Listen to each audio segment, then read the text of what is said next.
legacy that's long. That's the legend of the Armstrongs. Questions get answered, oh, you didn't know? Let's start the show.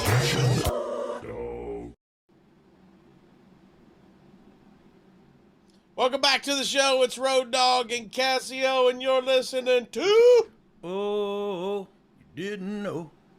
Oh, I'm sorry. I was singing something else. It was Van Morrison, Domino. It could have been Van Morrison, Domino. or it could have been Van Halen. It could have been Morrissey. It could have been John Morrison. Hey, He's got 27 abs. Morrissey. Well, why don't you tell us how you really feel? John Morrison is 1,000 times greater than Morrissey. Oh, yeah.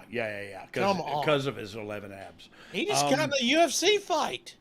I know. I don't know if it was UFC or MMA fight. I don't even know either, but he won. clocked a dude. Yeah, he clocked him, knocked him, dropped him. Hey, are we doing a podcast?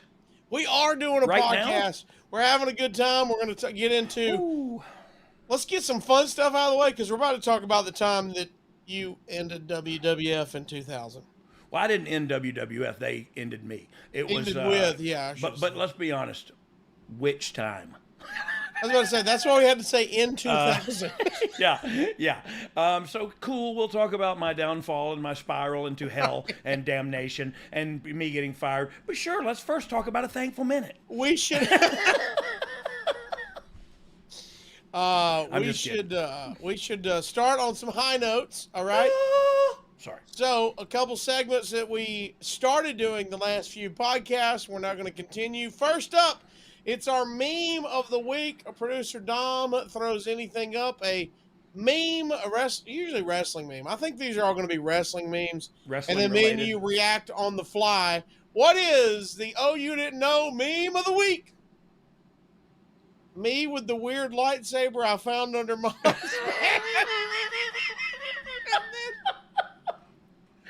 I would say.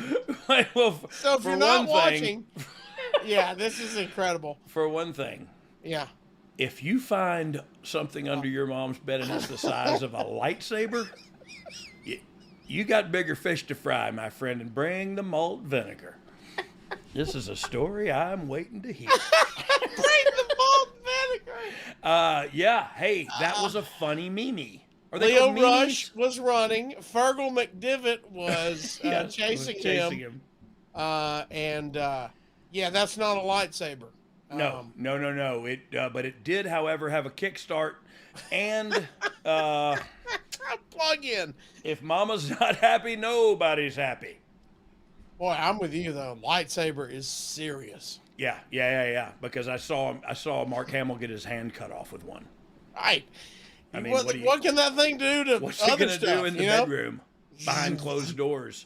Oh God. Mama just killed a man. They use the lightsaber to get it like a. We're not. Yeah. I'm gonna stop. We weren't. You were. Okay. Remember, you're broadcasting. Remember thou art mortal. Remember thou art mortal. Forgot that old red light was on up there in the corner, and here we go. So we got the meme of the week. Next up, we always hear about your 1 3/4 star matches, dog. Oh man, I am good at those. So we're going to start off every episode with our 5-star segment. Wait, no, RVD. No, Sorry, 5-star segment. 5-star frogs. Segment. 5-star segment. Show kicks a double We don't know what it says. Oh God, I want to. This is from Fart Knocker 5. What? Yeah, I want to know what goes into knocking a fart. That's where you have a metal chair and you pull down on it to get a good bank shot. You know what I mean? Did you say get a good bank shot? Yeah. The metal chair. I'm signing off, guys. Thanks. Grab the sides and pull down. Okay. So Show kicks a double crow. But he says, when I heard Conrad was going to put it together, a podcast with Dogg, I knew it was going to be good after hearing the first episode. I wasn't disappointed. Great stuff. Can't wait to listen for more. Another home run for Conrad. Fart Knocker. We can talk about fart knockers, or we can talk about how that guy sidesteppingly put over Conrad the whole time while talking about you and I. Look, but we'll take it. Kudos to Conrad for having the wherewithal to put the Casio kid, a fat bald redneck, with the Road Dogg, another fat bald redneck. Real stretch of genius. We would have gotten together and had fun like we're talking on the porch. Oh, you know what I mean? I'll tell you what, if the world had a front porch, we'd all be better off, or something like that. Every light in the house is on. That's a good one, too. Front porch looking like the crack of dawn. Man, you're going to make me cry. Driveway looking what like runway lights. Kind of like a moon in the dead of night. Huh? Yeah, boxing, baby. You know. Sometimes I read stuff in the side chat just to pop everybody that's in the side chat. Our which producer, is 3 people. Dom, has a little screen for us, and he can give us serious info, and Dog is like the Road Dogg is like the dog from Up. Yeah. Where you squirrel. Whatever he says, you just go, boxing, baby. By the way, I just read it. But here's the deal. I don't even know why he put that up. It was about how Morrison knocked out a dude in boxing. Oh, it was boxing. Apparently, he knocked out Adam Cole. We read it. Baby! Yeah. All right, baby. We are getting into it today, dog. What are we talking about? How your time in the WWF ended in 2000. I can't wait. Hey, if you want to go ahead and do the promos, I got fired for drugs. And then you do the promos and we're out of here. Let's take some fan questions. I was about to say, we should have set up with Dom a ding counter where you go, I don't remember that. Yeah. Well, let's do that. Let's make a count of those. Okay. And if it's not, I guess it would have to be Dom. Or no, but we're going to keep one. count. I'm a manual, old school style. Here we go. Here we go. Road Dogg and K Quick. You ever heard of that guy? You remember him? I have. I love him with all my heart. We just talked about him. If you did not hear last week's episode, go check that out. Right there. 3 live crew. Look at them jerseys too, dog. Crew. Oh, we were smoking hot, bro. Does he work out his pecs? Look at those pecs, man. See what I mean about putting oil on them and stuff? Jeez Louise. I can't quit him either. Looking good. I think what we talked about just me being singularly focused on a prior engagement. So maybe that's the case here. But let's talk about boxing and John Morrison. Road Dogg and K Quick join up on Sunday Night Heat. We're going back to November 12th, 2000, when Dogg is hosting the show from WWF New York in Times Square. The restaurant. How did this idea come to be? Sunday Night Heat in Times Square, dog. Well, the thing is they didn't factor in that I was going to be hammered. You know what I mean? It's on paper, it's a good idea, and so you can't really fault anybody sitting in the writer's room or bouncing this idea around because look, on paper it looks great. Can I? Dog can do this. He'll carry us through, no problem. It was in New York City. You know what I mean? I just see a great writer, one of your many talented writers, going, "Hey guys, what if he's hammered? Have we thought about that? Has anybody thought about?" Hey, and somebody went, "No, he won't be hammered." Does the leopard still have spots? Is that a thing? Hey, somebody went, "No, surely he won't be hammered at this." This is a great opportunity for him. Sunday Night Heat in Times Square. He's not going to be hammered for this. How dare you think that? Okay. Wow. We spent a lot of time, by the way. I hope this podcast lasts another 25 years. And if we do so, we'll talk about Ron Killings every single time. Oh, amen. But last week, if you're hearing this in order, last week we talked about 3 Live Crew and how much you enjoyed working with Ron Killings there. But again, we're now talking about 2000. You got to be pumped to be working with your boy here. Yeah, and to be quite honest, it's our relationship is such that I'm pumped just to talk about him. You debuted at that Sunday Night Heat. How much time did you get to spend with him before the debut takes place? So a little while, and so I had gone to. Billy had just gotten injured. I was a drug-addled moron. Billy was going to be out for 9 months, like almost a year. And so I thought, like, what am I going to do? and I'm a drug-addled moron, and I'm in the midst of active addiction at the time, alcoholism as well. So it's party city, you know what I mean, without all the fun. But so I looked to this. I went to Memphis anyway. I went to Memphis for the King, was running some shows down there, and every now and then he got some underneath talent from WWE to make an appearance, and I was not on TV. I'd been the Road Dogg, but I wasn't on TV, and so I went down there to do a show, and I saw Ron Killings rap his way to the ring, get in the ring, dance and rap, and then have a match with somebody. Just so happened, Lawler was there, Bruce Pritchard was there, a couple people were there, and I said, there's my tag partner, there's my new tag partner right there. And I said that honestly because I was lazy, and he was young and cool and hip, and I honestly thought, I'll hitch my wagon to him, and I'll get another year, and maybe Billy comes back, and what, you know what I mean, whatever. So when I saw him, I was immediately attracted to him from an entertainment standpoint, and it was like, let me stand next to him. And I don't know, the rest is history and a great time for me. Maybe not great television. Yeah, maybe not great television, maybe not great WWF at the time wrestling, but that was my fault too. You know what I mean? It was any shortcomings we had as a new team coming together, chances are were my fault. You know what I mean? Because of something I did directly or something that was being done to us because of something I did. You know what I mean? Let's go to our friends over at the Torch Backstage. K-Quick Can I say something before we get into the Torch? I read the notes earlier here, and I said this earlier to you on a different show, and I don't even remember when it was. It could have just been us talking. Everybody's a hypocrite, and I'm guilty as charged. But I read some of the notes for the show, and I got mad. Like I let it hurt my feelings. Like I took it personally. Okay. But I had the opportunity before hearing them to process it and to realize the parts that stung were the parts that were the truth.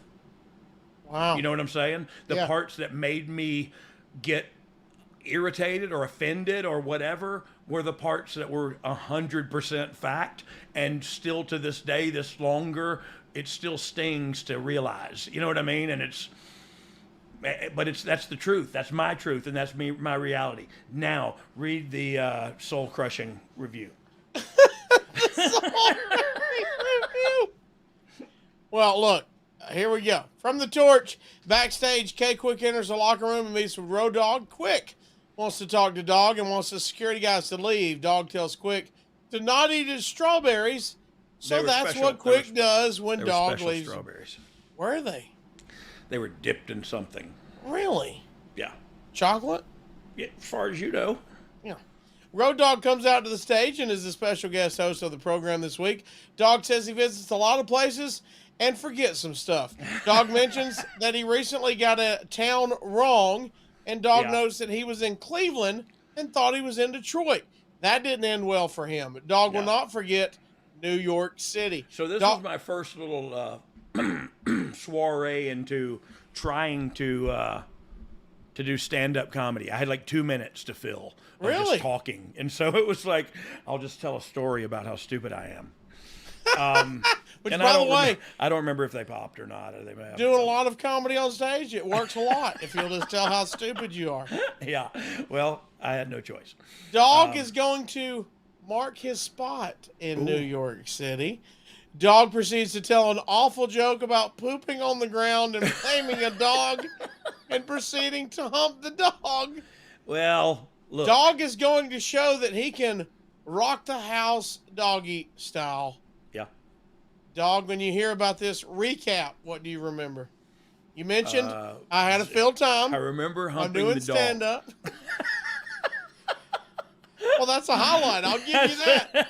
I'll give you that. Honestly, I don't remember any of this. Okay. I think either this time or the next time we were at the restaurant, I went to jail that night. So were you really? Yeah, things were bad. Were you happy with the WWF? I know, I'm not sure. You said you battled in your demons personally, but as far as work-wise, were you happy with them?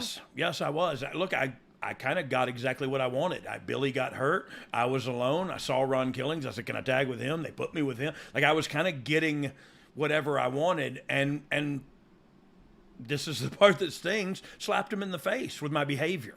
You know what I mean? They were literally, and I think we're going to read some stuff later that you know, that's real, but that people said, hey, he's a great talent, but we got nothing for him right now because he needs to get his crap together. And that couldn't be closer to the truth. You know what I mean? I thank God that I came out on the other side and somewhat got my crap together. I mean, sure, I act a fool on here for an hour and a half, but it's so I can act regular for the rest of my life. Let's continue. Backstage, Road Dogg meets with K-Quick and reminds Quick that he'll talk to him after the show. Dogg says that people came to see him and not Quick. Dogg tells Quick to leave the room. Quick wants to talk, and Dogg decides to talk to him. Do you remember who came up with this creative at all, Dogg? No. And truth be told, like hearing it now, what an a-hole Road Dogg was being the truth. You're popping you know off what I mean? too quick. What a weird. It just it feels wrong reading it now. Like it should have totally been him rapping outside or something, and me hearing him and bring him in and go like, "Holy crap, man!" Kind of like what it real happened. Yeah. And so I don't know. Just, you know, it's all. I also have the luxury of hindsight. You know what I mean? When you can look back 20 years and go, I'd have done it this way. Yeah. Anyway, genius. Backstage, K-Quick is talking to Road Dogg about being a wrestler and wanting to be one. Quick wants to know what Dogg is doing tonight, and Dogg is apparently performing a song called "Get Rowdy," and they bond over rap music. Over rap. Were you happy to be getting into another tag team? You've hinted at it, but this has to be fun. Yeah, so it was fun, and it was, Ron Killings became a great friend of mine, and so not only was it advantageous for me professionally at the time, I didn't take it seriously. I didn't keep up my end of the deal. Truth talks to me a lot now about, if it wasn't for you, but truth be told, I probably drug him down. You know what I mean? Just because of my behavior and my attitude toward things at the time. I don't know. I'm thankful for the things I have and thankful for the times that I had back then, because they keep me sober today. They keep me straight today. They keep me from getting off at the wrong exit and going in through the wrong neighborhoods. Backstage, Road Dogg is talking with the K-Quick and tells Quick that he'll whip his ass if he ruins this moment for him. That's heel talk. That's super heel. Quick tells Dogg to worry about himself. You guys have got issues on the first night of being together. Yeah, we're gonna fight. Yeah, which is it turns into just a loving embrace, though. Yeah. Road Dogg and K-Quick sing their song "Get Rowdy" for the New York City crowd at WWF New York. This is the transformation for Road Dogg becoming a rapper. Yeah. Is this your idea? You saw him rap and said, you know what? I got a little rapping in me too. How do you remember this coming about? Us just play, you know what I mean? Like it became like what me and him were doing. You know what I mean? He was rapping, and they were like, okay, he sang a country song. Maybe he can do this. And so, honestly, I don't know whose idea it was. But it was really fun for me in my, you know what I mean? It's like, and like I said on the last podcast, if you watch chronologically, like me and Truth and Conan did some of those 3 Live Crew music in the studio together and got to produce music together and construct a song and execute it in the studio. Like, it was so much fun and such a great life experience that, I don't know, being able to do that again here with Ron, not again, for the first time actually, with Ronnie was, I don't know whose idea it was, but I loved every minute of it. Hey guys, Tony Schiavone. Need to call a timeout real quick. Wanted to tell your listeners what I've been telling What Happened When listeners for a while now about all the cool things happening over on adfreeshows.com. An all-new mailbag series debuts later this month on Ad-Free Shows as we pick the brain of a man who has spent 40-plus years in the wrestling business. Longtime WCW and WWE referee Nick Patrick answers your questions. And Kurt Angle, where you get here on it? Or me? No, it ended up being my own blood. Austin had the title. It had the jagged edges on it, right? And they had a deal where Angle pulled me in, and I took a belt shot. A little bonus content comes your way, courtesy of the Kurt Angle Show. A dream match became a reality back in 2016 as Kurt Angle squared off against Cody Rhodes on the Independents. For the first time, Kurt watches back his match against the American Nightmare. This kid's really talented. He's selling the ankle here on the leapfrog, went down on it awkwardly. He's outside the ring talking to the referee. This is, like you said, all part of the match plan. Hey, start to show that weakness in the ankle. Yeah. This was his idea to make it look like he hurt his ankle so that when he did lose, he had something to gripe about. Ad-free show members have chatted one-on-one with AEW stars like Eddie Kingston, Dax Harwood, Ricky Starks, and many more, including a recent live interactive session with Renee Paquette. He still continues to do that. He's on commentary in AEW. I think it was cool for him to kind of put on that analyst hat and get to kind of test out those waters a little bit. But end of the day, it was a thing that I think made him feel like, you know what, wrestling can be okay again. I can have fun in the wrestling space again. And now we have CM Punk Wrestling. So you're welcome. That's just a small taste of what we got waiting for you. With 4 levels to choose from, see for yourself why ad-free shows is the best value in wrestling today. Sign up now at adfreeshows.com.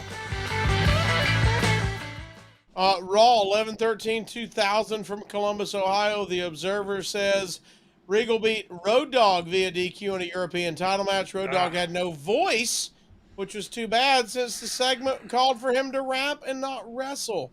Oh. They wrestled for a few minutes with Road Dogg on the verge of winning. Then K-Quick came out and attacked Regal, causing a DQ and costing Dogg the European title. K-Quick explained K-Quick explained he did so because it was time to rap and not wrestle. So Dogg wasn't mad. He was happy. No, it's the European title, Observer. Come on. They started rapping in the ring. People seemed into it at the beginning, but it went too long. They sang Getting Rowdy. Meanwhile, they showed Foley and Deborah dancing to the rap backstage. By the way, don't put down the European title. D'Lo Brown and the Buttercream Dream held that. I was totally kidding. Let's talk about Getting Rowdy. How'd the song come to be? Was it a collaborative effort? Did he already have it? I think Truth wrote it. I don't think, I'm sure of it. He wrote it, and then I would like go, oh, well, what can I say here, or how can I chime in here? And look, I've said it before. A lot of my stuff was soundbite. I don't know if you've ever heard of Echo and the Bunnymen. Yeah. But they do some mix-up stuff that was crazy, and some of their stuff that I remember was just like, come on everybody, come on everybody. Right. You know what I mean? And it was just a soundbite of a song, and it would come on, baby. They made a whole thing. You know what I mean? Yeah. And they'd make a whole thing, and it would come back to it. And so I just would say, like, let me just chime in right there and say something. And it was like I would just in a British voice just go, and he is the suntan Superman. You know what I mean? Like, and it was just, it fit musically, and I don't know, it was fun. If we suck and it was horrible, then so be it. You know what I mean? We had a blast, and I think it's good. So suck it. Well, we joked about him costing the European title, and it's more important to rap instead of wrestle. Yeah. This is fun, right? Yeah. This is fun. And? Yeah, it was. It was. It didn't have to make sense, my friend. Yeah, it's just having fun. It's wrestling. SmackDown 11/16/2000 from Indianapolis. K-Quick and Road Dogg beat Dean Malenko and Perry Saturn with Terry when Quick pinned Malenko. Putting Ron at this point in his career in the ring with you guys like Dean and Perry, great learning tools, isn't it? Hey, for sure. I mean, and Ron had to be like scared to death in there at this point in his career with those guys across the ring from him. But, and I hate to talk more about me, but this is my only point of reference. I don't know if you ever remember when those 4 guys first showed up and like I was having a match.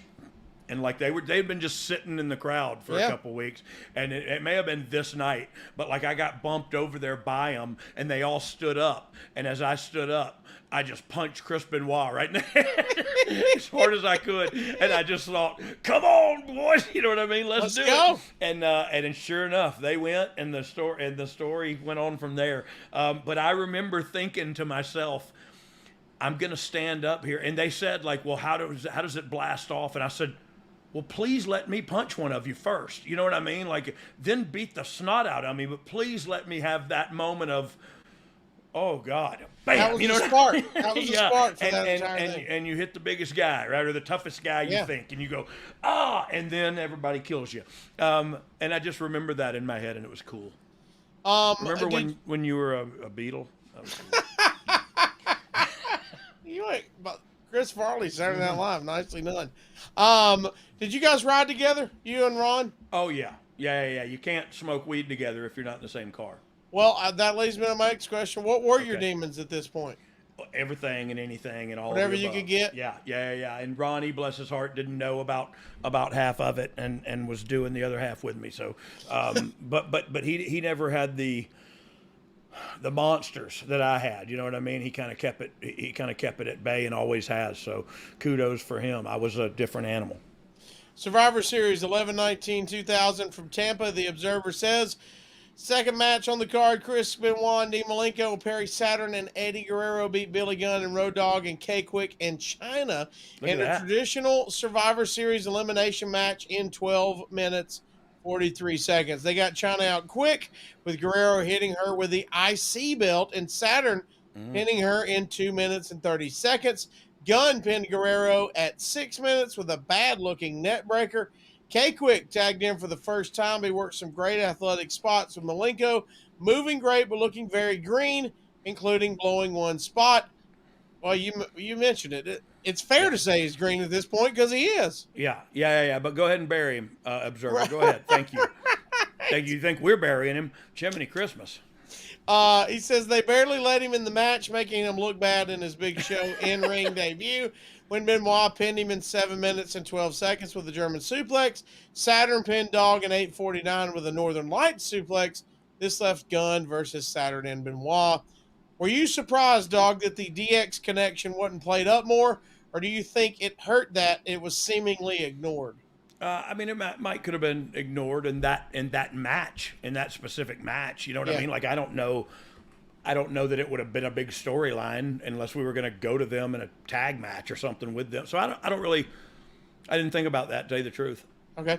Everyone's got to lose at some point. You're very early on in this tag team. You're in there for a total of 9 minutes. Yeah. Not the best first pay-per-view showing, was it? I don't look at it that way, and I understand that perspective, but I don't choose to take that one. Like, we were a brand new team.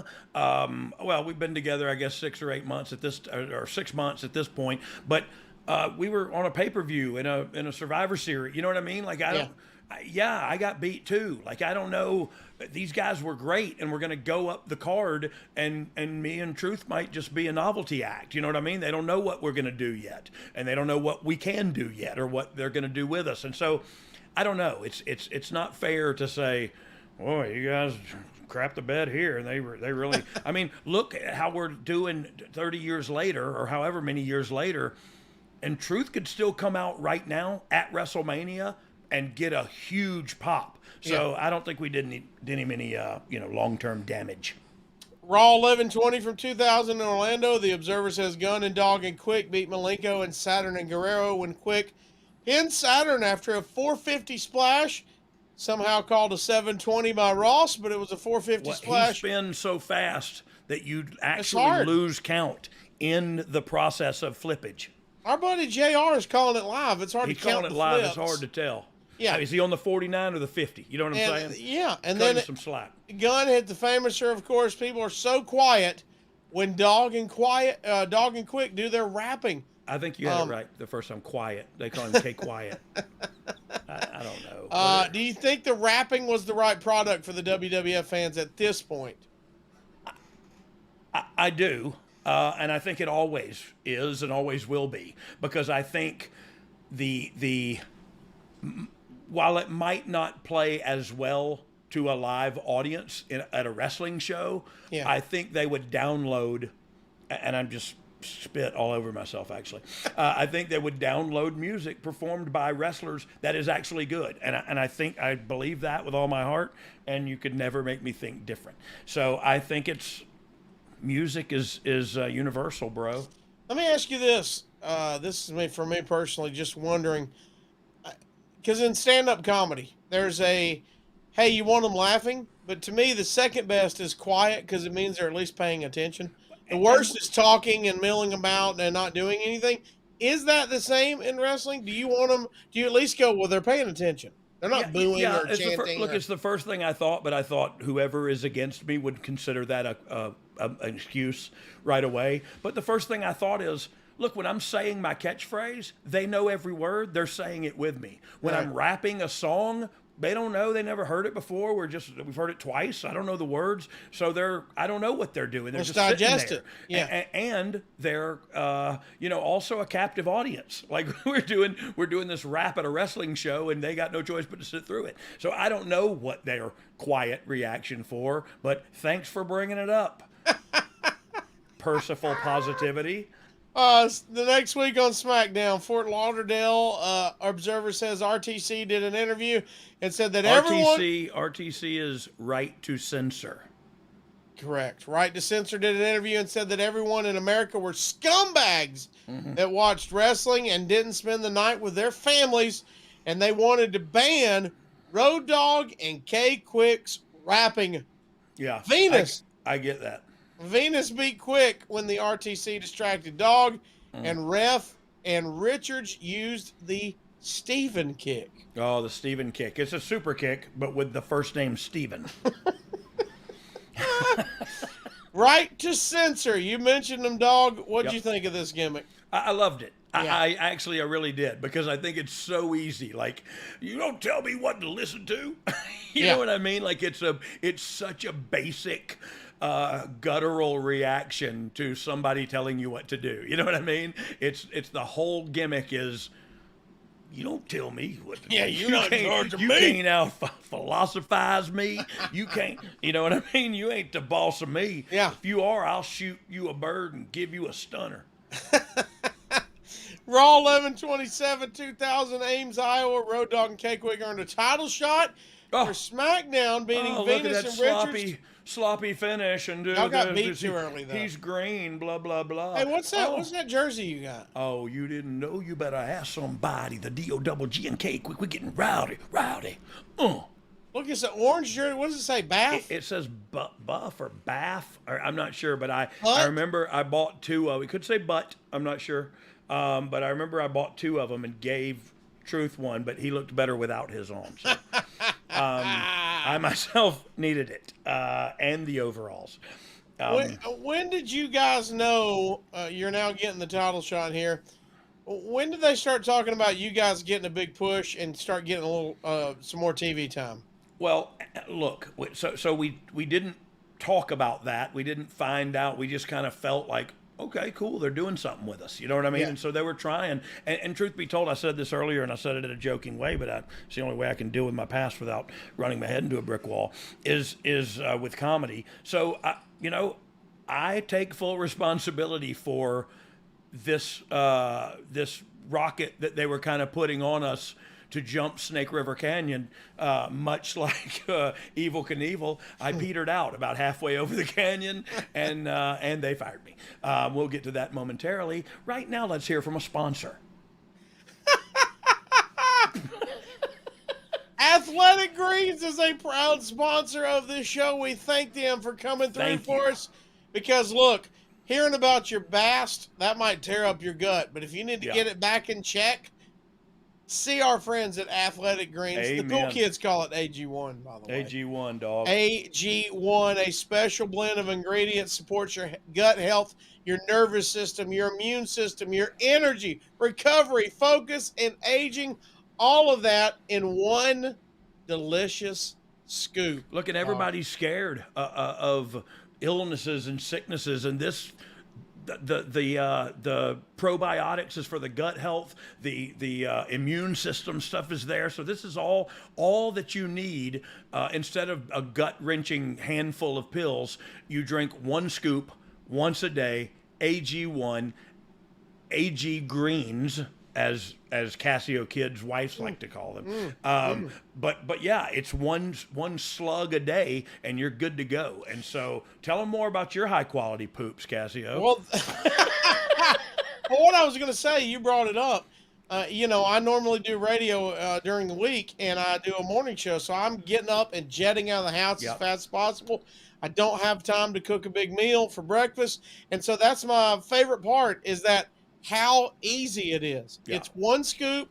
They even give you the bottle to put it in. The bottle, Fill that the thing shaker up, and everything. screw it on, shaker, and I'm out the door, son. They do everything but drink it for you. Yeah, and by the time I get to work, I've already had all 75 high-quality vitamins and minerals and whole food sourced ingredients, probiotics, like you mentioned, adaptogens. That That's sounds what I like something like. from the Marvel Cinematic I Universe, know, brother. but that's what I like, is them adaptogens. Yeah. Because I don't know what they do, but they adapting as we It speak. sounds awesome, my friend. I love it. Boxing, and look- baby. How about this? If you talk to... Sorry, we were on a roll too.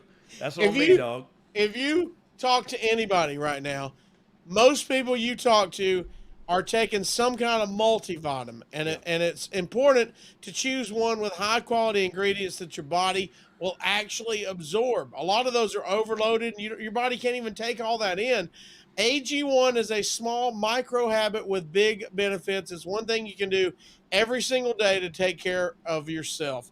Your subscription comes with a year's supply of vitamin D, which is so important to add in whenever. But sunlight is how you get it. But look up the benefits of vitamin D. It is absolutely life-changing. People been locked up for 2 years now, and even when you're not, you go to work, you're indoors. Getting outside ain't easy no more. You know what I mean? It's crazy. And so when you can't get that natural sunlight that that vitamin D that the earth gives you naturally, this is a great resource to tap. So yeah, I love it, and I know Casio Kid and his wife love it as well. By the way, it sounds like it's going to be expensive. It's not. It costs you less than $3 a day. You're investing in your health, and it's cheaper than your old coffee habit or whatever else you're trying to do in the morning. Bag of vitamins that you have to open up. Yeah, if you're there's trying like to 11 clear things that smell like fish. You know what I mean? Yeah. Like, what am I doing here? I mean, they're going to take care I of feel it like for I you. bathed in mackerel sauce. This is bathed in mackerel sauce. Yeah, my bad. That is why Athletic Greens is taking the nation by storm. We encourage you to get Athletic Greens, and right now it's time to reclaim your health and arm your immune system with convenient daily nutrition. Like we mentioned, just one scoop and a cup of water every day. That's it. No need for a million different pills and supplements to look out your health. No bathing in mackerel sauce. It's all there. Athletic Greens is making it easy. And like we mentioned, don't overlook a free 1-year supply of immune-supporting vitamin D and 5 free travel packs with your first purchase. Dog, you're on the go all the time. You saw immediately how convenient these travel packs are. Look, that's the convenience, is it, in a word. I can do one scoop one time a day, and I know I've taken in all the supplements, the supplemented vitamins that I need for the day, and then I can just eat cheeseburgers. No, but after taking that for real, I think about, I probably shouldn't get the cheeseburger. You know what I mean? So it's starting my day off right from the inside out. So while you listen to this podcast, open up your browser and visit athleticgreens.com/DOGG. Yep. Again, that is athleticgreens.com/ DOGG. Take ownership over your health and pick up the ultimate daily nutritional insurance. And we want to take a second to thank Athletic Greens for sponsoring the Oh You Didn't Know podcast. Go check them out, y'all. athleticgreens.com/dog. All right. Dog. All right, dog. SmackDown, 11:30 from Minneapolis from The Observer. Godfather and Buchanan over Dog and Quick in a tag title match when Ivory interfered, hitting Quick with the title belt. He's been hit by the belts a few times. Because it's an easy target. And Buchanan pinned him. The Observer says, quote, "I don't understand this constant beat the new guy. You'd think the new guy needs credibility and doesn't have any at this point to give." Dog, is that a fair assessment from Dave Meltzer? It's a fair opinion. You know what I mean? Like Opinions are fair. They're just your thoughts. You know what I mean? That don't mean they're wrong. That don't mean they're right. It just means that's your thoughts. I fast forward to today, and I said it earlier, I believe, on this podcast. He could come out at WrestleMania this past year and get a pop rivaling everybody on the show. So I don't know. I don't know if we beat him too early or if we beat him too often when he first came in. I think that's a antiquated way to look at sports entertainment. Yeah, we've talked about it in previous podcasts with people thinking that you guys beat Sami Zayn too early. Oh yeah, that turned out pretty good. Look, and like I said, it's a you can have that opinion and you can throw that opinion out there to other people who want to know what your opinion is. But I know good from bad, right from wrong. I know all that. I don't need you to tell me. I think we were having fun here. I think I was on a downward spiral personally, and I think that slowed R-Truth's progress down. Maybe I'll take that heat if it's mine to take, but I won't have you say you beat him too early or you did this, because look, time tells the story. And the proof is in the pudding. He's still here, and he's still making money in the industry he loves. So, yeah, maybe he was green. Maybe we beat him too early. Maybe you have too much time on your hands to watch wrestling and think about it all the time. Maybe you should get a personal life. Maybe you should find a person of the opposite sex or the same sex. I don't even care, to spend your time with. But I don't know. Just watch wrestling and hate me. I guess that'll make up. Anyway. Sorry, I apologize. I went on a rant there. We tried to start you off with a 5-star. I know, and you did. Keep you in a good mood, and we're back down in it a little bit. No, I'm still in a good mood. All right. And like I said, this stung a little bit because there were some truths, but that's not a truth. That's an opinion. You know what I mean? Like, he thinks we beat him too early. Like, okay, whatever. Truth is, the two gentlemen we're about to talk about now are still in the business making money. Raw 12/4/2000, East Rutherford, New Jersey. Dogg and Quick take on Edge and Christian. Oh, wow. They both wanted a title shot, so Deborah set up a match to determine the top contenders. E&C beat Quick and Dogg. Oh. Edge and Christian rapped before the match and got over a lot more doing it than Quick and Dogg. That also meant Quick and Dogg didn't get to rap. Christian pinned Dogg. How fun is this little match right here? It's fun, but it's one of those ones where this is definitely, I did something wrong. You know what I mean? This is definitely, when I read this, I just thought, okay, yeah. Why? What made you think that? This really took the pea and vinegar out of everything we were doing. You know what I mean? Right. And then they beat me, and it just feels like reading. And look, I don't know. I was off my rocker, so I don't know. But you reading me reading it just feels like that feels like you need to learn a lesson, boy. Okay. Jokes on them. I was too high to learn anything. SmackDown 12/7 from MSG. Quick and Dogg beat E&C to get a title shot on pay-per-view. When Edge Wait a minute. We beat them to get the title shot? Yeah. Huh? See, but they beat us first to get the title shot. So but now I don't you beat understand. them. This is crazy talk. You beat him when Edge accidentally speared Christian. You're so stupid, Edge. Edge and Christian got a total face reaction, and the crowd didn't like Quick and Dogg. The Observer says, quote, "I'm not surprised by that in the least. Do you think you guys needed to turn heel to be successful?" No. That line I right knew there. you were going to go back. Yeah. I tried to get you to go. No, and I wouldn't pass by it. Read the line one more time. I'm not surprised by that in the least. That the crowd didn't like Quick and Dogg. Tell me, and be honest with me, does that sound personal? Yes. It does to me, and I didn't want to take it. That's one of the lines that I took personally earlier, and then I talked myself down off the ledge. It's not an observation from the Observer. It's it's an opinion that a personal opinion. Like, oh, I'm not surprised in that. Like, you already predetermined that we were going to be the craps. You know what I mean? Like, there's something against me. I've said something or I've done something to you personally, and or you just think I suck. In other words, that's cool too. You know what I mean? If that's your opinion, that's cool too. Some other people don't think I sucked. They thought I was all right. You know what I mean? I kind of thought I was all right. I don't think I was great, but I think I was all right. I think you talked about me a lot. So, anyway. Not surprised by that. I'm sorry. I'm not surprised by that in the least. That felt personal, and it made me do some soul searching. Actually, so thank you for that, Observer. See, he made you a better person. It kept me today on my 'cause toes of it. today. Yeah. He was my catfish. Let me talk to you about a catfish. The codfish, they have to ship alive because the codfish is a white fish, that good white fish that you get everywhere. That's Sure. where there's whitefish. Fish sticks everywhere. Yeah. Yes, Mr. Gordon's beer battered fillets, the whole nine. That's cod. But they have to fly. They have to fly them live. So when they fly them, they put a catfish in there with them because it's their enemy. So they have to stay alert and stay away from that catfish. What? And it keeps them alive and vigorous and strong like a bull. And so Dave Meltzer's my catfish. He's keeping me on my toes today. Thank you, Dave. Wow. What an anecdote that was. Yeah. Well, because when somebody's pushing up against me or troubling me, for one thing, I know it's 9 times out of 10 something wrong with me. And that's just a fact. And then the other part, I can go like, they're half right there.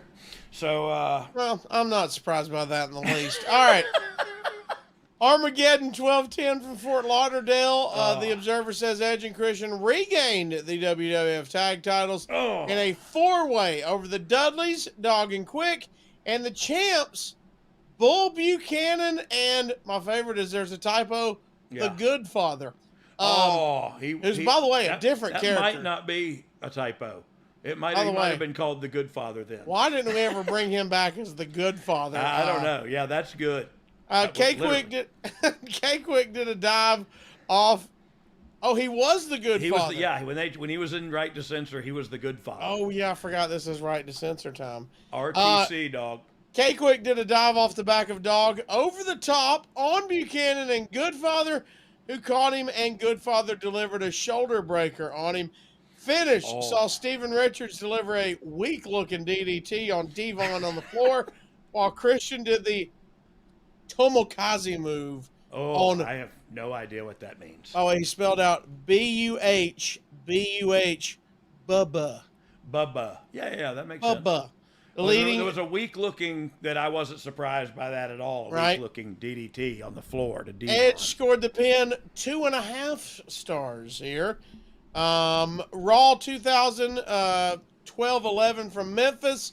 Lawler got in the ring to push the cheerleaders for the Memphis Maniacs XFL team. This is good stuff right here, Bulldog. Right to Censor came out. We'll see how this develops. Right to Censor, hating rap may help get Dogg and Quick to get a chance. But if they try to position RTC as being anti-XFL as a way to get the XFL over, you know they're scared. Look, this is the talk. This is the talk that they talk. You know what I mean? And it's almost. You know they're scared, Dog.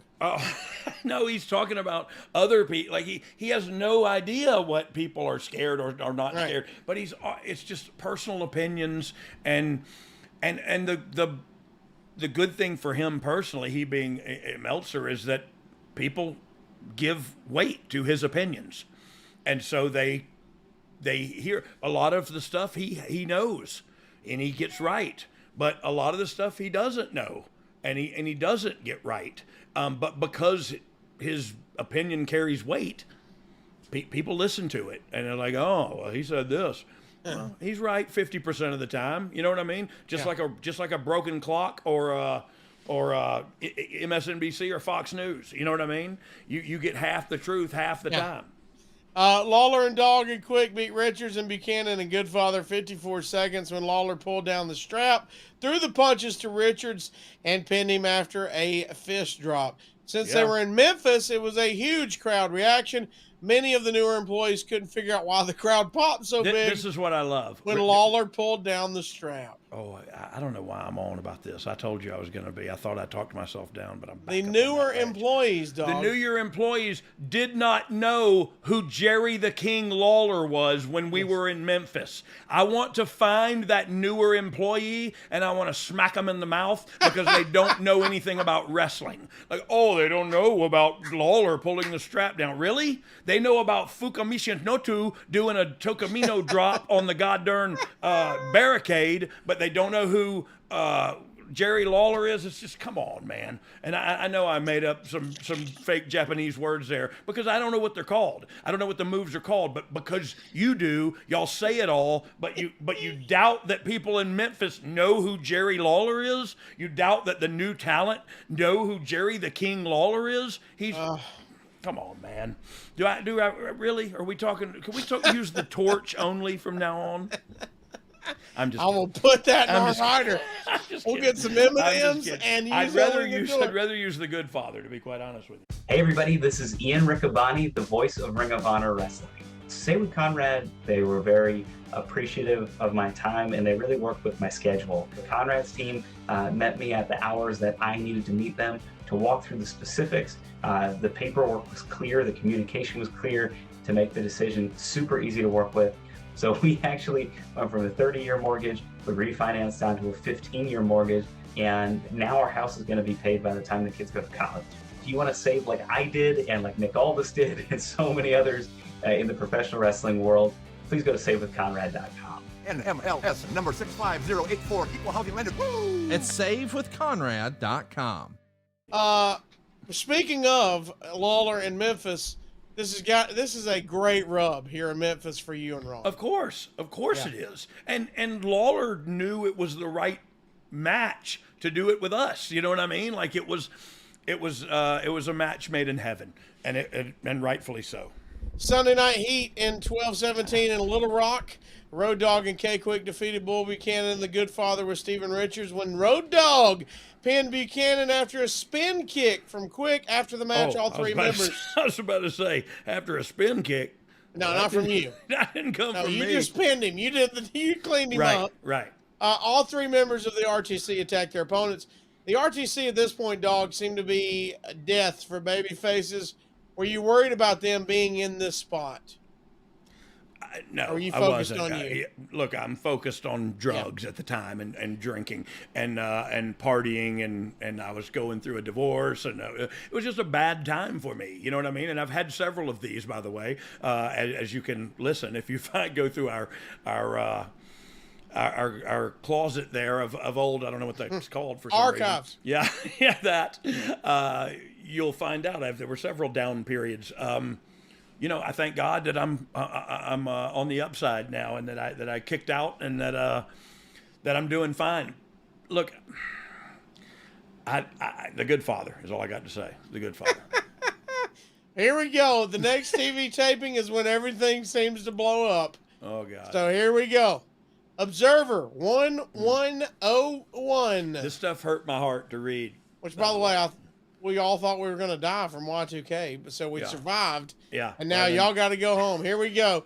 Brian James was sent home on 12/19 before the tapings in Charlotte, has been suspended indefinitely without any further pay other than the pay he's already earned, such as pay-per-view money coming in for the next few months or merchandise money, since pay-per-view payoffs come a few months after the event and pay for the group of house shows he's already worked. There's no plans at this point of bringing him back. Dog, is all that true? Yeah. Okay. Every bit of it. Who did you talk with and who made that decision? So I talked with Jim Ross and I talked with Bruce Pritchard, and but I was even hammered when I did that. It was definitely the downward spiral. Did you show up to a show? Yeah. Well, look, I showed up to every show like that. This went down at a house. Yeah. This went down at television. I actually had a match, and so I'll skip ahead a little bit. Had a match with Ron Killings against D-Lo and Headbanger Chaz. I think that was Headbanger Chaz.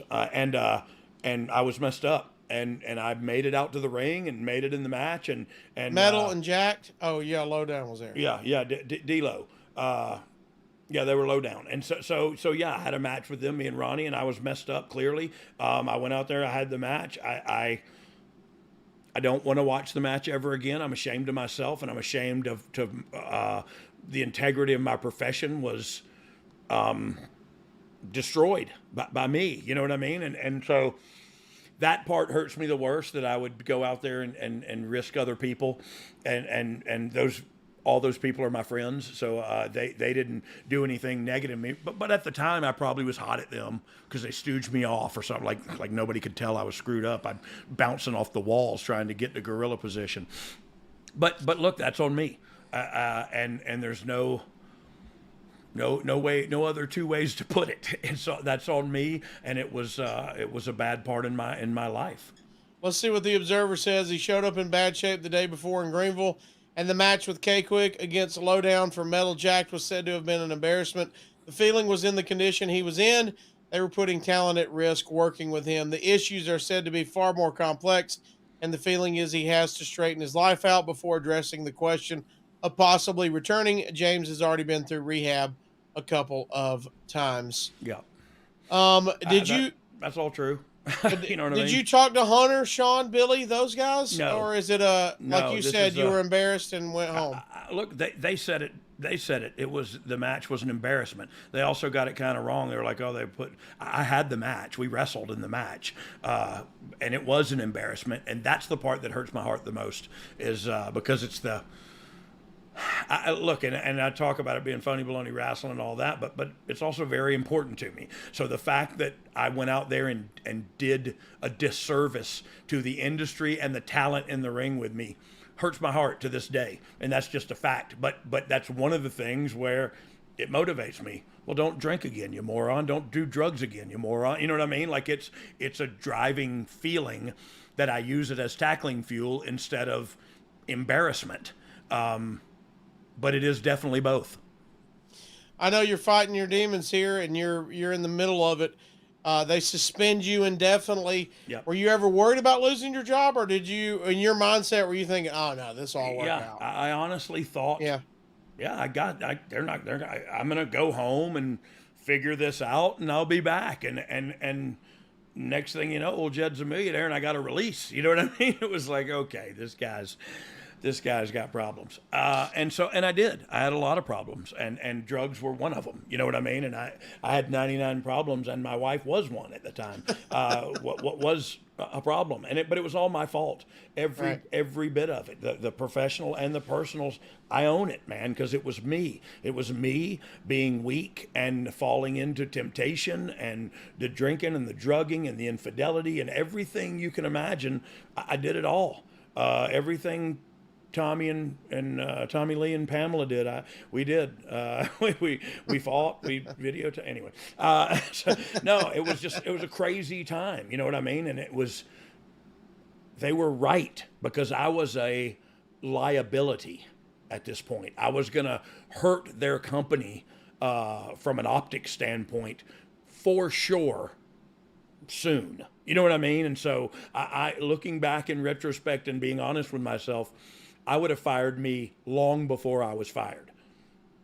On January 26, 2001, the official release says today, Jim Ross officially announced that the former New Age Outlaw is no longer affiliated with the company. From WWF.com, the World Wrestling Federation and Brian James, a.k.a. Road Dogg, agreed to part ways today. Brian had been on an indefinite suspension since December 19th. The Road Dogg is a tremendous talent, and we sincerely wish him the best of luck in the future. Dog, what happens in this month? You're basically recording on 12/18. You're suspended 12/19. Now it's just over a month later, and your release. Yeah. Was there a lot of talking, or what was happening? None. Zero. And Wow. And honestly, a month later, I got that thing, and it's, it didn't change me right then. I was definitely angry. I got to cough for a second. Hold on. I'm sorry. I usually sell these on OnlyFans in a jar. I cough into a glass jar, and then I sell those, and I sign Good Father on all of them. Well, it's been a hard time since you got released here. You're selling coughs in a jar 20 years later. So yeah, look, I don't even know what point we were talking about there, but this was what happened in the month. You didn't talk. No, we didn't talk. I did drugs. And spent money. And then you get a letter in the mail? And then I get a letter in the mail saying, don't come back because you're fired. And honestly, in my mind, and this is how screwed up you get, you know what I mean? Believing your own hype and living in your own bubble. I honestly was like, well, how are they going to do SmackDown or Raw without me? You know what I mean? Like that sounds coming out of my mouth right now. I want to punch myself in the face, but it would hurt, and it would hurt. So it's like, it's just so stupid, but that's where my head was at, man. It was in a drug-fueled, egotistical, just a haze of chaos. And it's so disturbing to think about, like, day-to-day existence at that time. Like, I just thank God I don't have to live like that anymore. And I don't. You know what I mean? I didn't know that at the time. For those of you who are struggling, I had no idea that there was another life out there for me to live. And truth of it is, and I've said this before, I heard the old comedian, old white lady, and I forgot her name, from Jasper, Alabama, and she went to the funeral and she was crying in the back, and the old black lady said to her, "What's the matter, girl?" And she said, "I'm crucified with drug addiction and alcoholism." And the old black lady said, "Well, stop that crap." But she didn't say crap. And that was the moment that this comedian got sober and gave up Hollywood and gave up a lot of stuff. But it was that somebody saying, "Well, cut the crap, man." Right. You know what I mean? Like, hey, just stop it. And it's, oh, I can do that. You know what I mean? And I don't suggest you do it by yourself, but there are a lot of people out there doing it, and they'll be happy to do it with you.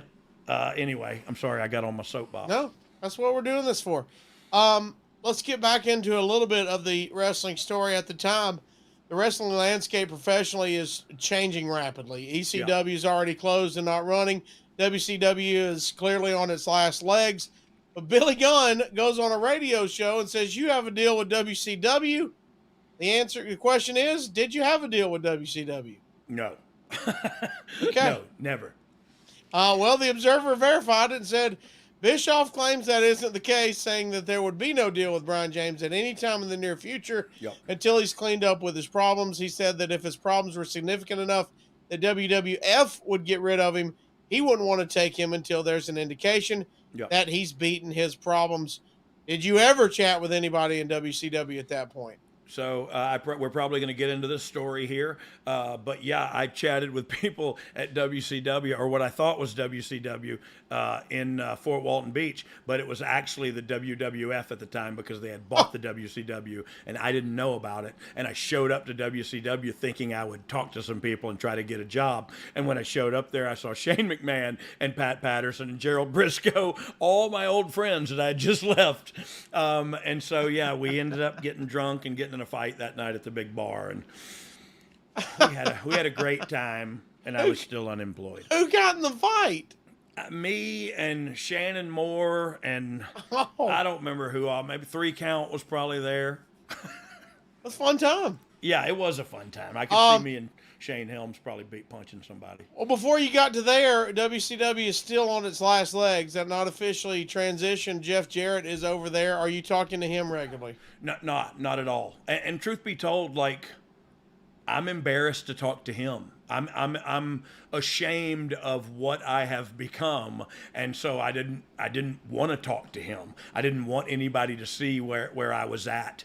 And look, that's part of addiction and alcoholism too, is the isolation. So I had a house and it was paid for, and I lived in it and did drugs and made shows on the weekends for the indie circuit. You know what I mean? And tried to keep enough money to keep my lights on.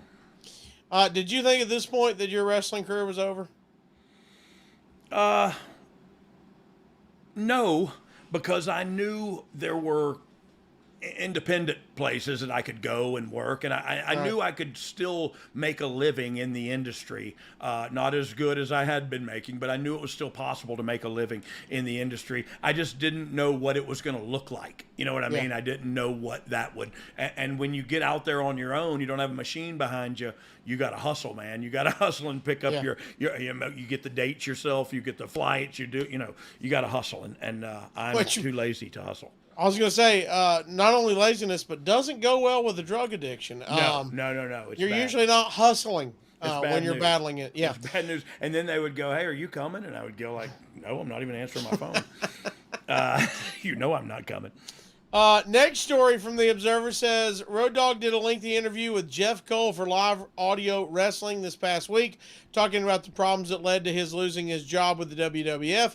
James said that his drug addiction problems are no secret, and he's got good and bad days, and it's a constant battle. He said he got messed up before a match, did the match anyway, which was filmed for Heat, and he knew he was messed up. He tried to apologize to Vince McMahon, who told him he was busy, so he went to Bruce Pritchard and told him he was going through a pretty bitter divorce. Dog, does that sound right to you? Yeah.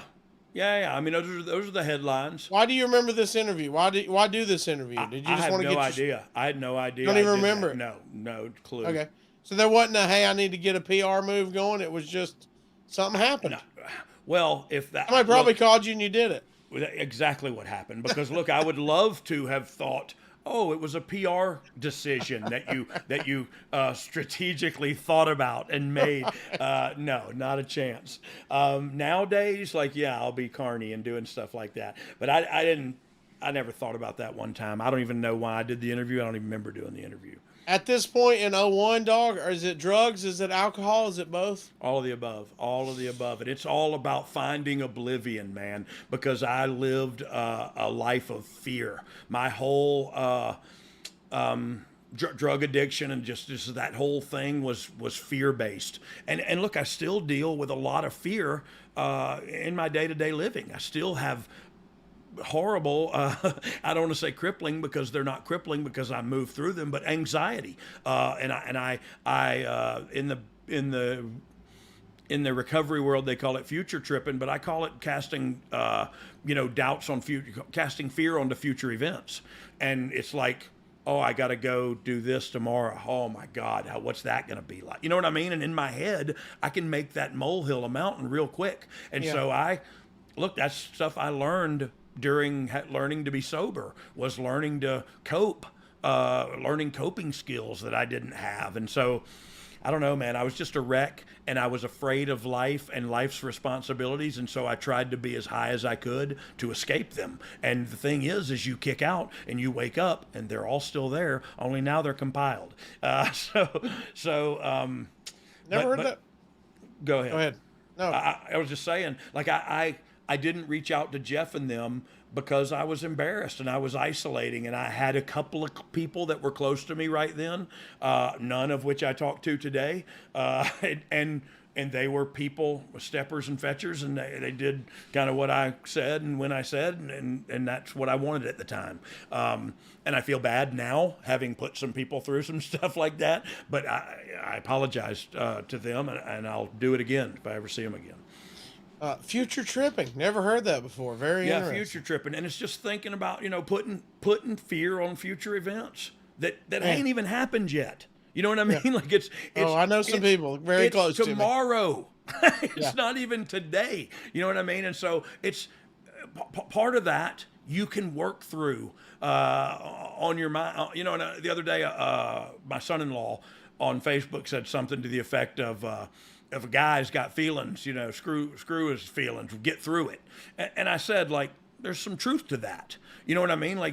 You do. It is on us. It's our responsibility. It's our duty to figure it out and to make wise decisions and be respectful and do all the things that normal humans do.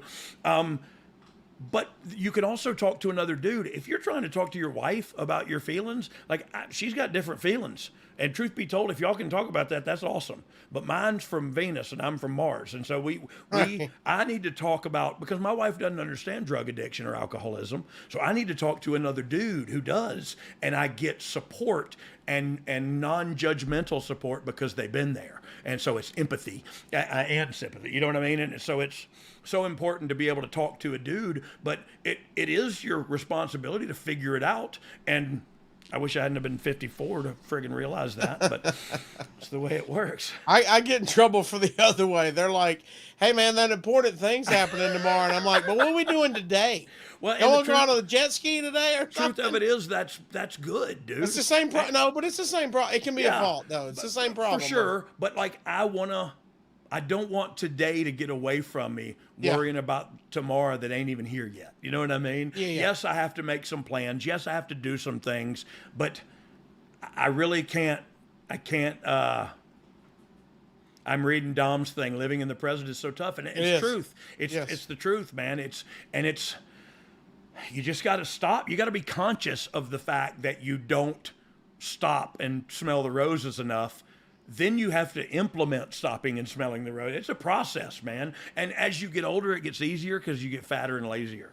Well, yeah. I mean, like I said, to evolve also mean like I should be addressing something or getting ready for what's happening, and you're going, well, that's tomorrow. Let's do something here today. Don't bother me You with could that get ready for tomorrow. It's another way of same deal as dealing with what's upcoming, and it's both in a bad way and how you got to get to there. I mean, that's part of, we're all different humans and how we get there. And we're figuring it out, man. Yeah. Like all that's of the us. thing. Whether it's wrestling or life, like nobody's got the perfect way of doing it. You just do it to the best of your ability and figure it out along the way, man. It's fun. All right, let's get back into this wrestling stuff. The next day, Ross and Pritchard told Dogg that he was going to be suspended and should go home and get his life in order. A few weeks later, he was officially released. Yep. He hasn't spoken to anyone since. He said it wasn't a bitter thing, but he hasn't talked with anyone. He said he can't feel sour towards them because they made him a star. Yep. He said he didn't think the release was justified, although credited WWF for paying for his rehab twice in the past and giving him another chance. What was it about your release that angered you at the time? Was that just you not seeing it right? It was me not looking at it through a proper perspective. It was me being mad because my gravy train ended. They took my gravy train away because I was behaving in ways that were unbecoming of a WWF superstar. And that's, now I can see that and say that. At the time, I was still looking through drug-addled eyes and not making sound decisions, but basing decisions off of my feelings, which we all know is not the right thing to do. I was mad. They took away my paycheck. How am I going to buy drugs now? You know what I mean? Like I was angry, and I talked sweet, I guess, in this interview, but truth be told, I was mad at everybody. I was mad at the world. Did you hold it against JR or anyone else for a long time? Yeah, I did. And if I told you I didn't, I'd be lying. But JR's the first dude I called when I got sober. He was the first amends I made. And he'll tell you that today. I've talked to him 10 times since then and have a great relationship. And you heard how he talked about me. Even in firing me, it was like, we think he's got a ton of talent. He's got, you know what I mean? He put me over. And they did make me a star. You know what I mean? Like it was, they did everything right. I did everything wrong. I was mad about it at the time because I was still doing everything wrong. And now I've got my life, fast forward to 2011, I think it was. And I stood outside of my meeting place and I called Jim Ross. You know what I mean? And I said, I did a lot of bad. I just made amends to him. It was the first phone call I made. And how quick was he to say, yep, let's go? And he didn't hire me back because he wasn't in a position to do such then. Personally. Personally, it was, hey, thank you. No hard feelings. You know what I mean? Like apparently a couple of people have cussed him out before. So he was very forgiving and very humble, and it humbled me to get to say that. And look, truth be told, it was the first guy I had to talk to and say, I'm sorry for the way I have been. You know what I mean? I'm sorry for myself, and I had to say that to another man, and it led me down a path where it has gotten easier to call myself on my bullcrap and to tell people, hey, I'm sorry. That's on me. That's not you. You know what I mean? And it helps a lot. I guess you want to talk more about wrestling, though. No, I was actually going to say, it's the crazy part about forgiveness, and that's a hard thing to forgive somebody. Yeah. And ask for forgiveness on the other hand as well. And isn't it crazy how a lot of people you think you have grudges with that for years? Yeah. And you go, JR was looking out for you. He wanted you to get better. Yeah. And in your mind, y'all have got heat and I'm you like, can't up talk yours, to him. up Yeah. yours, dude. And then you call him, he's like, buddy, I'm glad you're getting better. Yeah, you know? that's exactly. I mean, but that's the all conversation. of us. You go, you think somebody's out there mad at you. You're the one that's eating up. It's right back to future tripping. It's just lack of communication and not having that talk. And look, it's easy to avoid the conversation because the conversation might be a confrontation. And so it's easy to avoid that. Hell, I'd rather avoid it. Yes. Nobody likes confrontation. But then it festers, and then it boils over, and then it turns into something that it totally wasn't, and a relationship is ruined. And so I'm just thankful for the people that have been in my life post recovery, have been very forgiving. And so Jim Ross was one of them. All right, let's finish up this interview as we get closer to the end here. Okay. It says Dogg did seem mad that they told him to get his life in order temporarily. Then he got the papers and the phone call from Ross saying they no longer have any use for the Road Dogg character. He noted he's still going through a bitter divorce and hasn't seen his kids in 2 months. He said he doesn't blame Vince and he holds himself responsible because he knows he's not supposed to endanger other people's health by him performing impaired, as we talked about. I know there are moments of clarity in there. I was about to you know say, what I mean? There's a lot moments. of real human in there. Yeah, and there was. And so looking back in retrospect, maybe it was a PR move that I didn't know I was making. But it's very human and it's very real and it's very the truth. I just wasn't done living that way yet. You know what I mean? Like I was speaking the truth from, like I said, a moment of clarity, but I wasn't done seeing how many pills I could take in one night or what I could crush up and snort or shoot into my vein, like whatever. I wasn't done doing that yet at this point. You said in the interview the only people you've spoken with since he was fired are Sean Waltman a few times and Dennis Knight. Mm-hmm. He's doing indies. He spoke with Johnny Ace and talked about the possibility of working for WCW at some point when he cleaned himself up. Dogg, talk us through. Were you talking to Waltman and Dennis Knight a few times? Yeah. Look, Midian, Naked Midian was Dennis Knight or Phineas Godwin, or Tex Slazenger. Sounds funny going, are you talking to the Naked Midian for advice? But when you say Dennis Knight, it sounds like a friend. But he was my friend. You know what I mean? He still is my friend, a great friend. And so, and Kid is too. Sean Waltman is too. What are they telling you? Well, Kid's probably giving me sound advice that I'm ignoring, and Tex is probably saying, come to Tampa and let's do drugs together. and truth be told, I probably went to Tampa. But Kid always, even when Kid was crazy and living his life crazy, he always had a sound advice about the business. And so, right, wrong, or indifferent, whether he made his millions and kept them and owns half of Minnesota, or whether he's collecting bottles, he always had a sound advice about the industry, and he came from being an outsider, but all of a sudden riding with Kurt Hennig and all these, and Scott Hall in Minnesota. And so he learned a ton from the industry that I didn't learn from my brothers, because my brothers were still busy beating me up instead of teaching me the ways of the industry works. You know what I mean? Speaking of how the industry works, walk me through getting back into the indies. How does that go? Are they calling you? Did you start calling some old contacts? What do you remember? Yeah. So I got a couple of friends that have been booking indies for a long time, and so I called them and jumped on some of them. And, after I did a couple and didn't fall down or throw up in the ring or anything, like they were like, okay, I guess we can use him. So it got around, and I started doing the indies. But yeah, it's an animal within itself. You know what I mean? The one guy uses you, the next guy calls you. So it's always there. It's just keeping your price decent, because the longer you're off TV, the less anybody gives a crap, and especially if you show up to their indie show with 100 people and you're drunk off your rocker. You know what I mean? Like we're gonna get to that still. Yeah. So good. Before we get to that, we haven't brought them up. How important were your fathers and brothers during all this? What's going on there in the family life?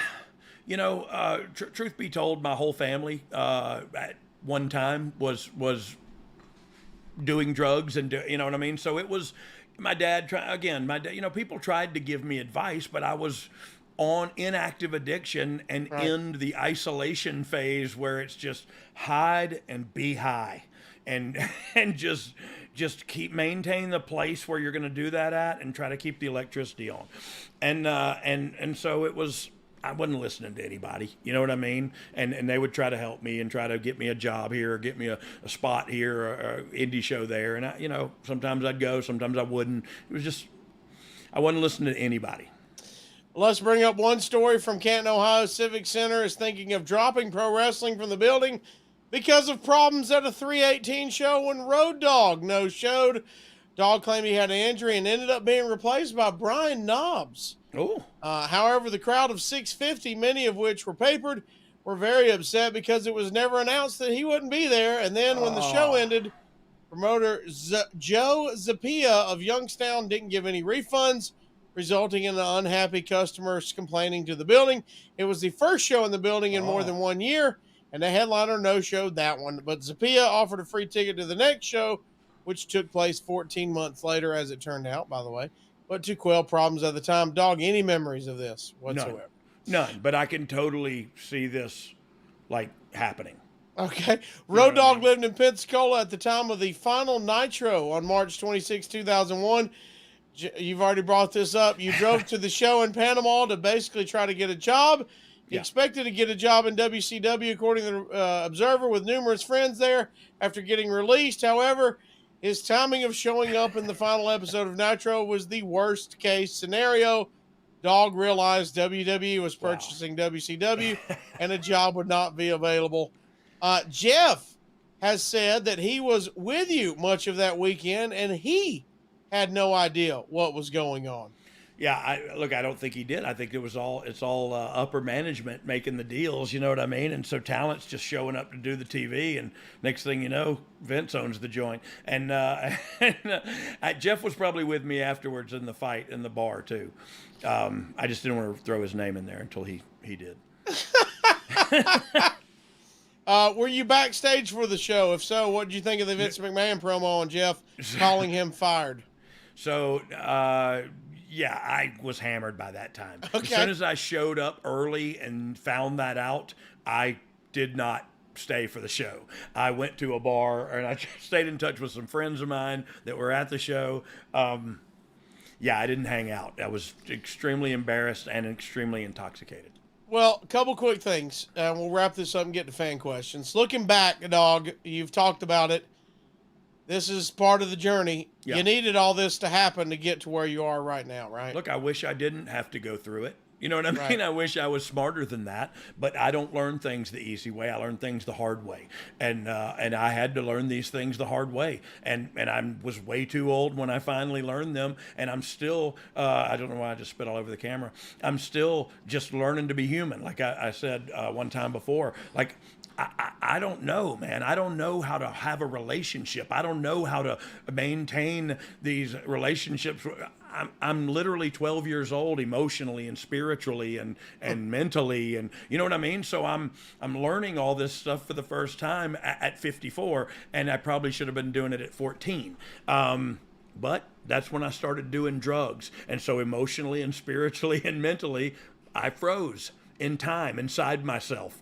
And then when I got 42, I came unthawed like Encino Man, and I learned, and I'm learning how to live. You know what I mean? And that's the truth. I can't say any more. I've been a Marine. I've been a WWE superstar. I'm a WWE Hall of Famer, and I'm just a friggin' dude trying to figure this out like everybody else, trying to figure out how to you know, have a great relationship with my wife and my children and my employers and my employees. And I don't know, man. It's just me and you and a dog named Boo, and we're just trying to do the dang thing. Well, one more, because because we started with the Ron Killings involved here. Yep. Did you guys ever talk? Did you ever talk to him about it? Did you ever call him afterwards, or is your friendship not like that? You just continued. You saw him. Yeah. And you picked back up. Look, I didn't. I mean, I'm sure we talked and was like, "I'm sorry." I'm sure I probably said, "I'm sorry, dude." You know what I mean? But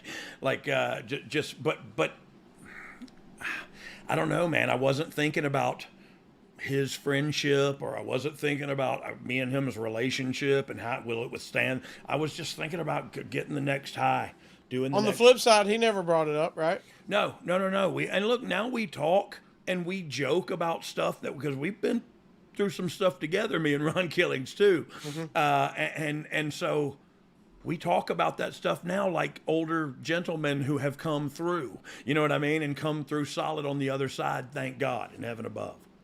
Well, by the way, you mentioned the song before on a YouTube exclusive, and you mentioned it here, Cody Johnson, with the song Human. I thought I'd know by now. I'd have it figured out how not to make the easy thing so hard to do. I bet I'd be further down this road if I could read the signs that point me to the truth, man. It's hard being a human. I think that's what we discovered. Yeah, I think that's what we all know. It's not easy, and there's no handbook with being a parent, being a husband, being a man, being a brother, being a son. You know what I mean? A father. Like, holy mackerel, there's so much to this, and all I had was a effed up brain inside my head telling me everything but the truth, and listening to everybody but God. You know what I mean? And so I don't know. It took me longer than most to figure it out. And I'm thankful for those that have hung in there with me. First being my wife. Thank God in heaven above for her, because I am nothing without her.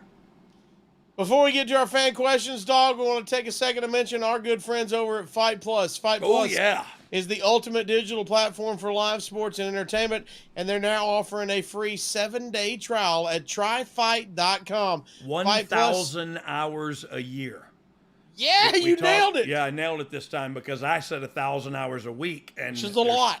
There's not 1,000 hours in a week. So this is a 7-day trial. Again, Fight Plus, tryfight.com, TRYFITE.com. Man, the 7-day trial and all the fighting you can imagine. Premium live events everywhere. Like you mentioned, over 1,000 live action every year, and a library of over 4,000 hours on demand, plus exclusive content. Fight's are great partners of ours. They support us, so let's support them. Give that free 7-day trial a try. Give it a try. It's free. You're probably going to be a member for life after that, but you will be. It is free. That's tryfight.com, TRYFITE.com, and we thank Fight Plus for supporting. Oh, you didn't know? Therefore, we support Fight Plus. And if you're not down with that, Fight Plus yourself. Dog, let's get into some fan questions. Brad Stanton starting us off. Brad says, Brad Dog, Stanton? I think Brad I know Stanton. him. Go ahead. He said, it's amazing how things can change so quickly. What was the first thing you did when you were released? First thing, he says, exclamation point. I called Conrad.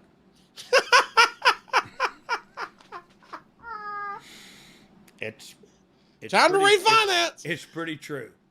It's pretty true. There was a couple of phone calls made, but he was one of the earlier ones. It was like, how can I get insurance? How can I refinance my house? How can I do a podcast, please? Let's do something. Adam Arpin wants to know, after your release, we saw the Hardys, Edge and Christian, and the Dudley Boys really take a stranglehold on the tag division. Yep. Which of those three teams do you feel would have been the best match in terms of putting on a great long feud with the Outlaws? Yeah, probably the Dudleys. And just because our styles matched each other a little better than, and I'll tell you the truth of it is we weren't as good as Edge and Christian, and Billy would argue with that and probably slap me or push me or something, and then I would call him a dope pusher, and then we would laugh, and he would and I would touch it. Anyway, touch it. No, you didn't hear what I said. I stopped, so you didn't hear it. What were we talking about again? Billy's butt? How great you and the Dudleys would have been. Yeah, we would have been great.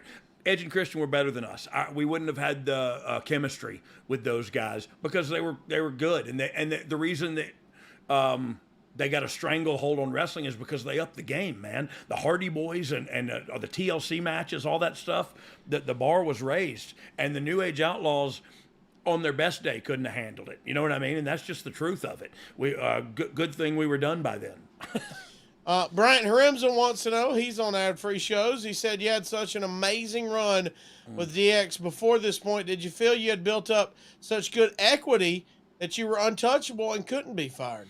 So I did, and I touched on that briefly in the meat portion of our show. But yeah, look, you're delusional.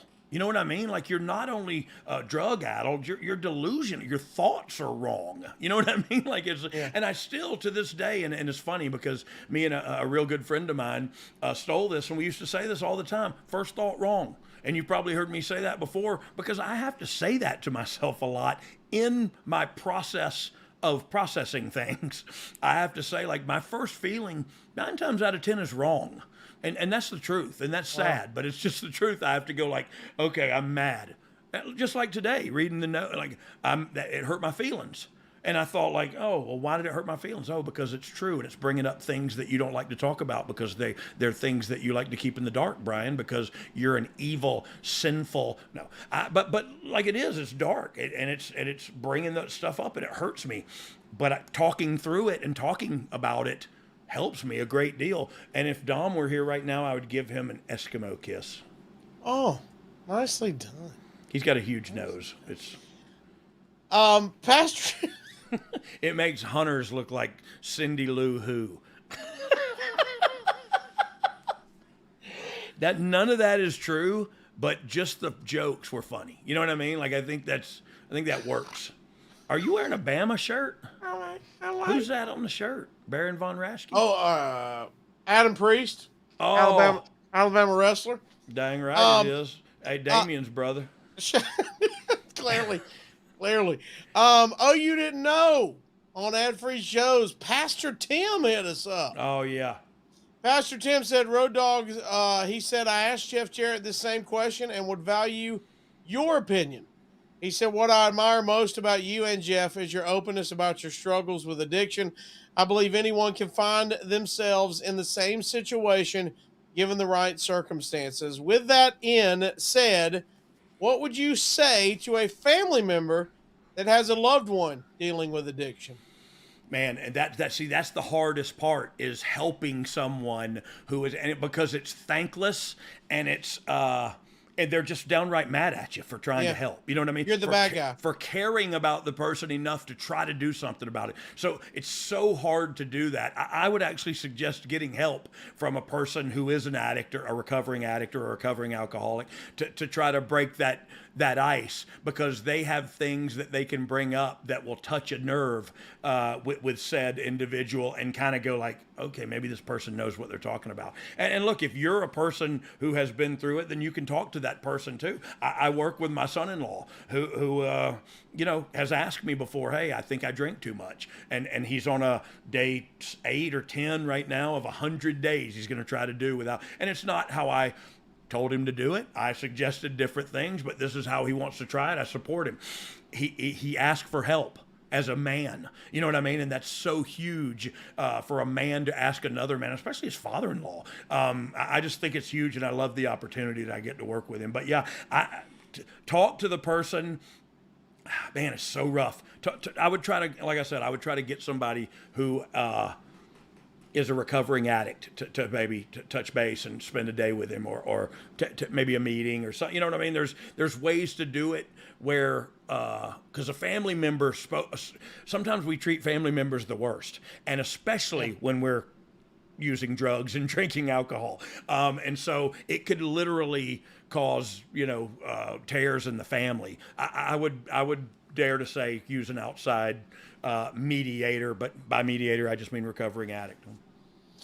Well, Dog, I for one want to be the first to thank you for going through this with us. Man, I know so it's much like you said, it's a weird spot to have to talk about over. It is, but like I said before, and this is my Bobby Boucher. I started using that tackling fuel very early on in my recovery. I started using that because I love the Waterboy the movie, and I love the analogy of that's thinking about this time in my life is what fuels me to never do drugs and drink again.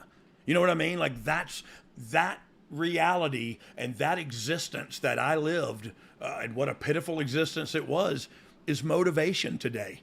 And that's how I choose to look at it. Like I said earlier, I can cry, or I can beat my head in the brick wall, or I can take a step forward and use what I did wrong as, moving forward power and moving forward knowledge. So I don't know. I love talking about it because it reminds me of where I've been, and it makes me thankful for where I'm at.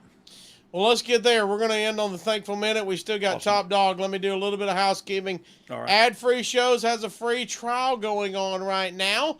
What? You can get a taste of what Ad-free Shows is all about. Start your free trial today at adfreeshows.com. Man, $9 a week, and you Boom. get early ad-free access. You get thousands of hours of bonus content, new live recordings you can read. You get this show early and ad-free. How about that? Yeah, and look, the ad-free part is kind of sad because we're really good at the ads. We do have fun, yeah. So anybody that wants to advertise with us, you can do that too. Speaking of, go to advertisewithdog.com. Oh, look at there.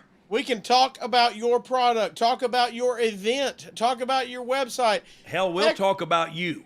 Well, I was about to say, we'll promote your podcast if you got one. Whatever it is, get in touch with us. We'd love to be a mouthpiece for you. Go to advertisewithdog.com. Subscribe on YouTube if you're watching there. Please interact with us. Like, subscribe, leave a comment, leave a 5-star rating. You might be in our new 5-star segment to start off next week's show. Those are Follow good. us on social media at Brian R.D. James, at the Casio Kid, at You Didn't Know Odd. And of course, our merchandise is at boxofgimmicks.com. We got the Fergal McDivitt shirt, the Terry Funk shirt. We've got mountain critters all over the place. What do we got today? What are we going to... A Mountain Critters t-shirt. It's Gator and it's Tater. Watch out, son. It's the Mountain Critters. Oh, you didn't know? The new t-shirt is available only at boxofgimmicks.com. Like Jerry Blackwell. Those are good-looking drawings of us. Yeah, we look good. I wish I looked as good as my cartoon did. That's Me bad. too. I always look at that. Oh, beach towel. Hey, but that's what I look like right then. Look at there. That's Just sultry with a bucket of biscuits. Well, I was going to say, that's me on the right. Just looks like 4 biscuits laying out. Well, that's it. You're quite the snack, Yeah, Casio. I look like a crescent roll on the beach. It's overdone, my friend. All right, let's do our segments we do every time. First of all, we're going to do Topp Dogg. That's where we find out if you are a Let me better stretch my hammies real quick. All right. Okay, cool. I did it. Yep, we're good. All right. I don't know these. Basically raised my leg. I don't know you. I didn't know what you did. I thought you were passing wind. Well, here we go. Topp Dogg in order. I've just now got this list. You haven't seen this list. Here we go. Are you a better sports entertainer than Roddy Piper? No. God, these aren't fair. He's the Hot Rod, bro. Hey, Hot Rod for a Shoot loved my old man. They did a bunch of blow together back in the 80s, and they hung out and loved each other. And I'm telling you, to the day he passed, every time he would see me, he would go, "Come here, bro. Tell your father, Bobby. Tell your Bobby I love him." Like it was, he had the best stories about my dad, and I just Roddy always brought a smile to my face because he respected my old man so much. So it made me respect him tenfold. Well, look, I thought we were out of the dark stuff, but this one might pick at a scab you have, and I hate that. But I bet you do.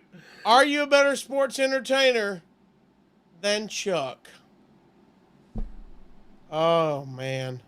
Look at that. Is this what we're Billy's doing? touching skin to skin with him. Oh, his back's touching him. Yeah. Yeah, they're touching skin to skin. Look at him. Billy looks happy. Look at that hair. Yes, I'm a better sports entertainer than Chuck. Mm. What kind of question is that? Wow. I censored my right to Tried to end on a good note. Right to censor myself. Got you fired up again. Get it off my screen, Dom. All right, let's move on. Dom! Oh, God. Dom, when I see you, I'm going to I'm so gonna hit you with a Larry and Lenny cookie. Look at that. Stop it. He looks good though. He's a big guy. God, his arms look so good. Third, let's end on a high note. Let's get you out on a winning streak here. Are you a better sports entertainer than Dr. Shelby? Yes, a better sports entertainer. Yes. Yeah, that's all But it is. he was genius. He did things with men that we don't want to talk about on this show. I meant with a therapeutic ways. Right. But This I will don't be want going back to your other point. Call some help in. Yeah. Use somebody else. You don't want Dr. Shelby interfering with anything you got going on. No. But 2-1 today. 2-1, and you hit me with Roddy Piper. I feel like that's not even fair. Well, we got to keep you on your toes every now. Yeah. Bring your ego down. And I gotta be be deflated a little bit. Right. We can't have you undefeated every I week. get that. All right. Speaking of, let's have you tell us something you're thankful for. We like to spread positivity before we go out here on Oh You Didn't Know. We have the thankful minute where we put 60 seconds on the clock, and our friend Road Dogg gives us anything in his life he is thankful for right now. I'm gonna throw you a curveball. 60 seconds on the clock. You better buckle up. Let's go. Step in the box, batter. It's already going. So I am thankful for a lot of things in my life. One of the things I talk about when I pray and when I think inner thoughts is I'm thankful for things I don't have that I kind of wished for. And a lot of this stuff is during those days. I had crazy wishes and thoughts, and so I wanted a lot of stuff, and a lot of that stuff was not good for me. So I think about the things I have today, and of course I'm thankful for those, but I think about the things I don't have, and that I'm thankful for that as well. I'm thankful for the fact that I woke up again after taking handfuls and handfuls of pills. We talked about an AG1 commercial, a handful of good for you pills. Well, I would take a handful of bad for you pills and not really care if I woke up the next morning. I'm thankful that I don't have to live like that anymore. I'm thankful for the things I do not have. I don't know. How I about have 2 that? seconds, so that was pretty close. I mean, we've heard the Garth Brooks song. Thank God for unanswered prayers, my friend. man. And it's the truth. Like you think about who you're with right now and where your life's at, and then think about, what if I was up with that other girl? You know what I mean? What if I was with? Holy mackerel, my life would be totally different, and I can't imagine it being near as rewarding as living this life and this crazy life with my wife, and she's been with me through it all, and now we're in a great place, and I can't wait to get home to her snoring on the couch. Hey, the current day me would be real mad if I found out that right. 25 years ago me had a genie in a bottle with 3 wishes. Boy, I'd be going, man, you blew those 3 wishes, brother. Yeah. You didn't know what you were doing, son. Yeah. Why do you have an endless supply of cheese sticks? That helps us none, No, but it'd be delicious. It would. All right, buddy. Thanks, man. This was hey, I love it. We didn't laugh as much. We had some good high spots, but I think this was a good, meaningful. This was meaningful. It good felt to hear good. where you were at that time. Yeah, and look, in comparison where I'm at now, and that's the feel good part of the Disney movie is I thank God in heaven above that they could make a movie about the little giant winning. You know what I mean? The little giant came through on the other side, and he didn't die from an overdose. He pulled through, and he's doing better, and he's trying to live a life worth living, and I don't know. That's all any of us can do, right? And if you can't deal with us having one kind of serious episode, we got 2 words for you. Suck it? I mean, I guess. I don't know. Yeah. Suck it. Oh, you son of a bitch.